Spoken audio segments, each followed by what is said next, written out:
Hi hello నమస్తే. కంటి సమస్యలు మిమ్మల్ని వేధిస్తున్నాయా? అయితే ఎటువంటి కంటి సమస్యలకైనా ఆయుర్వేదంలో చక్కని పరిష్కార మార్గాలు ఉన్నాయని చెబుతున్నారు ప్రముఖ ఆయుర్వేద వైద్య నిపుణులు డాక్టర్ ద్విభాష్యం విశ్వనాథ్ తేజస్వి గారు మనతో పాటు ఉన్నారు. సార్ నమస్తే అండి. నమస్తే సార్. సార్, కంటి సమస్యలు అనేవి ఇప్పుడు జనరల్గా చాలా మందిలో చూస్తున్నాం. అవి ఏజ్ రిలేటెడ్ కానివ్వండి, లేదంటే పుట్టుకతో వచ్చిన సమస్యలు కానివ్వండి. అయితే ఆయుర్వేదంలో దీనికి అద్భుతమైన పరిష్కార మార్గాలు ఉన్నాయని మీరు చెబుతున్నారు.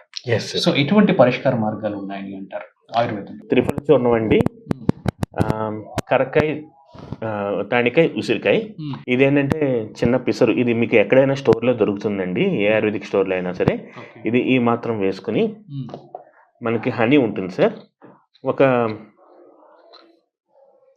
జస్ట్ ఒక ఈ మాత్రం హనీని వేసుకుని ఇది శుభ్రంగా కలుపుకొని ఇలా కలుపుకొని శుభ్రంగా రాత్రి పడుకునేటప్పుడు ఈ మాత్రం చూర్ణాన్ని వీళ్ళు కనుక తీసుకుంటే ఇది అద్భుతంగా పనిచేస్తుంది సార్. సో ఇదేంటంటే రోజు ఒకసారి రాత్రి పూట చేస్తే సరిపోతుంది.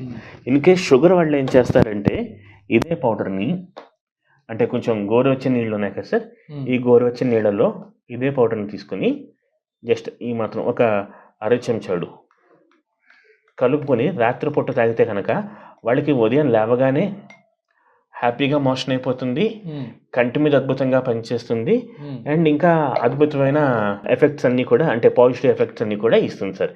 ఇది మల్టీ ఇండికేటెడ్ డ్రగ్, చాలా అద్భుతంగా పనిచేస్తుంది సార్. అంటే diabetic patients without honey? Yes sir, diabetic patients without honey. Diabetic people ఏమో గోరువెచ్చని నీళ్ళతో తీసుకుంటే సరిపోతుంది సార్. ఇది after meal before meal sir?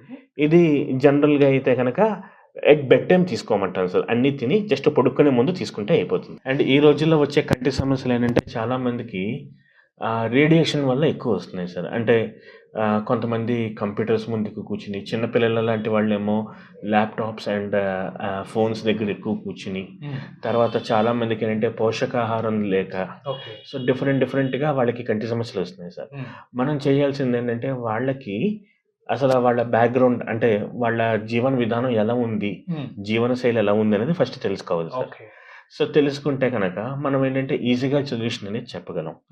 And ఆయుర్వేదానికి వచ్చేసరికి ఏంటంటే ఆయుర్వేదంలో సైడ్ ఎఫెక్ట్స్ లేకుండా the best treatment with side advantages అనేవి ఉంటాయి సార్. మనకి అనేక రకాల ట్రీట్మెంట్స్ అయితే ఉన్నాయి. దాంట్లో ప్రముఖంగా తెలిసింది అయితే కనుక శిరోధార అని చెప్పి ఇప్పుడు చాలా మంది చేస్తున్నారు సార్. శిరోధార అంటే దాంట్లోనే తర్కధార అని ఒకటి ఉంటుంది సార్. అంటే శిరోధార అంటే శిరస్సు మీద ధార, అంటే శివుడి మీద ధారాపాత్ర ఎలా ఉంటుందో అలాగా మన శిరస్సు మీద మెడికేటెడ్ ఆయిల్స్ ధారలా పడుతూ ఉంటాయి సార్. సో ఇక్కడికి వచ్చేసరికి తర్కధార అంటే మజ్జిగలో మేము కొన్ని మెడికేటెడ్ పౌడర్స్ అవన్నీ కలిపి అది తర్కధార చేయిస్తాను సార్. తర్వాత అక్షితర్పణం అని అంటారు సార్. అంటే కొన్ని మెడికేటెడ్ ఆయిల్స్ అవన్నీ కూడా మిక్స్ చేసి, కొన్ని పౌడర్స్ కూడా మిక్స్ చేసి కంటిలో వేయించడం, కంటి మీద తర్పణం పెట్టడం, ఇవన్నీ చేయిస్తాను సార్.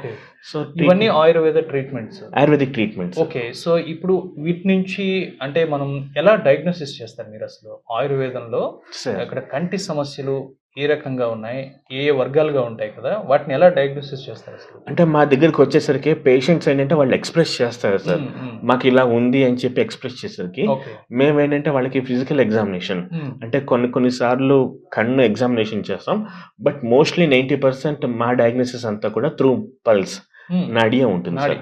అంటే వాళ్ళకి ఏ ప్రకృతి ఉంది, వాళ్ళ దోషం ఏంటి, సో దాని ప్రకారంగా వచ్చింది. అది వాత దోషం వల్ల వచ్చిందా, పిత్త దోషం వల్ల వచ్చిందా, కఫ దోషం వల్ల వచ్చిందా, అగ్ని ఎలా ఉంది వాళ్ళ బాడీలో. కంటి సమస్యలు అంటే జనరలీ పిత్త ఇంబ్యాలెన్స్ వల్ల ఎక్కువ వస్తాయి సార్. సో మేము ఆ డయాగ్నోసిస్ మీరుగా మేము దానికి ట్రీట్మెంట్ ఇస్తాం.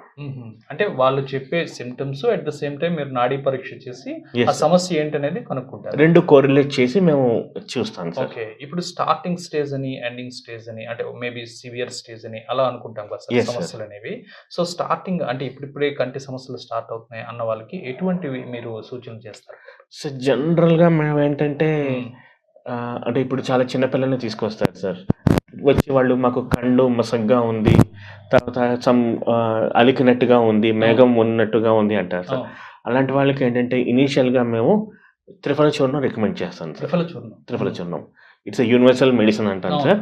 త్రిఫల చూర్ణంలో కొంచెం తేనె కలుపుకుని రోజు ఉదయం రాత్రి ఇస్తే కనుక మ్మ్. అద్భుతంగా నేత్ర వ్యాధుల్లో పనిచేస్తుంది సార్. ఓకే. అంటే సో ఎటువంటి నేత్ర వ్యాధి అయినా సరే త్రిఫల చూర్ణం వాడితే మంచిదంటారు. Almost all 95% any kind of eye డిసీజెస్లో అద్భుతమైన రిజల్ట్స్ ఇస్తాయి సార్. ఓకే. సో ఇంకా దాన్ని బట్టి ఏంటంటే డిఫరెంట్ మెడిసిన్స్ ఉన్నాయి సార్. పంచామృత పరపటి మ్మ్. ఇలా మెడిసిన్స్ ఉన్నాయి. అంటే జనరల్గా ఏంటంటే త్రిఫల చూర్ణం, త్రిఫల ఘృతం, మ్మ్. తర్వాత భృంగామనుగ తైలం, ఓకే. బ్రహ్మీ ఘృతం ఇవన్నీ కూడా దీని మీద పనిచేస్తాయి సార్. మ్మ్. అంటే వాళ్ళ బాడీ నేచర్ ఏంటి, వాళ్ళకి ప్రాబ్లం అసలు ఏంటి, ఓకే. సో దాన్ని బట్టి అంటే సపోజ్ మన దగ్గర ఏ మందు లేదనుకోండి, మ్మ్. చాలా మంది ఏంటంటే త్రిఫల చూర్ణమే వాడించేస్తారు. మ్మ్. త్రిఫల కషాయం అవే చాలా మటుకు అద్భుతమైన రిజల్ట్స్ ఇస్తాయి సార్. మ్మ్. అంటే ఇప్పుడు ఎవరైనా కంటి సమస్యలతో సతమతం అవుతూ ఉంటే త్రిఫల చూర్ణం with honey yes sir, paste చేసుకుంటే except non diabetic people. Okay. Non diabetic. Yes sir. Diabetic పీపుల్కి వచ్చేసరికి నెయ్యితో తీసుకోమండం, వాళ్ళకి ఏంటంటే కొంచెం ప్రికాషన్స్ అవి చెప్తాను సార్. అంటే వాళ్ళకి రెటినోపతి అవి కూడా అటాక్ అవ్వడానికి ఛాన్సెస్ ఉంటాయి. ఓకే. సో వాళ్ళకి ఏంటంటే కొన్ని ప్రికాషన్స్ చెప్పి మ్మ్. సిమిలర్ ట్రీట్మెంట్ చేస్తాను సార్. ఓకే. అంటే ఇప్పుడు చిన్నపిల్లలు చాలా మంది చూస్తూ ఉంటాం కదా, Yes, వాళ్ళకి sir. ఏంటంటే ఆ వయసులో స్పెట్స్ వాడుకొని దాని మీద ఆధారపడాల్సిన పరిస్థితి ఉంటుంది. ఎస్ సో అటువంటి వారికి కూడా అంటే చిన్నపిల్లలకు కూడా ఇది పనిచేస్తుంది అంటారా? ఖచ్చితంగా పనిచేస్తుంది సార్. కానీ ఎటొచ్చి వాళ్ళు చేయాల్సిన ఏంటంటే పేరెంట్స్ అనేవాళ్ళు కొంచెం ప్రికాషన్స్ తీసుకోవాలి సార్. అంటే వాళ్ళకి రావడానికి కారణం ఏంటి సార్?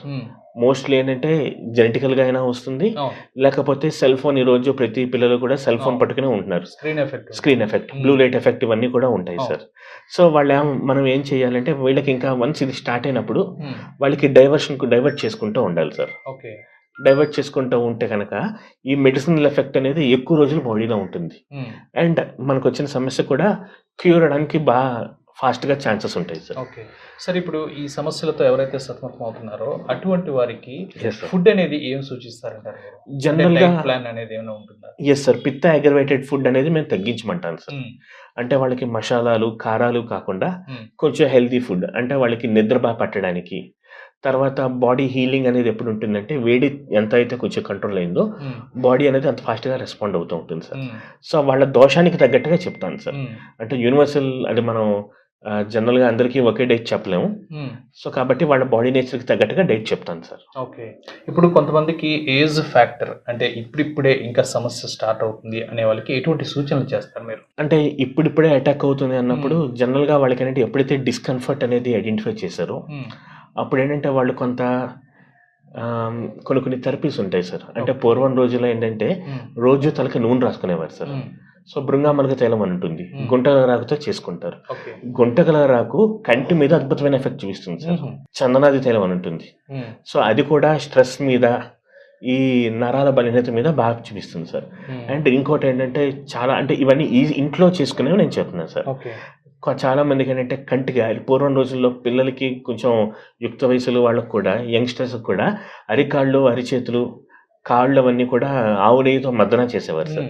దీనివల్ల కంటి చూపు అంటే డిటోరియేట్ అవ్వకుండా ఉంటుంది సార్. చాలా అద్భుతంగా ఉంటుంది సార్. ఓకే. సో ఈ జాగ్రత్తలు మెయింటైన్ చేసుకుంటూ వాళ్ళు కొంచెం స్ట్రెస్ అది తగ్గించుకుని ఎలక్ట్రానిక్ డివైజెస్కి కొంచెం దూరంగా ఉంటే కనుక అద్భుతంగా రికవర్ అవుతారు సార్. ఓకే.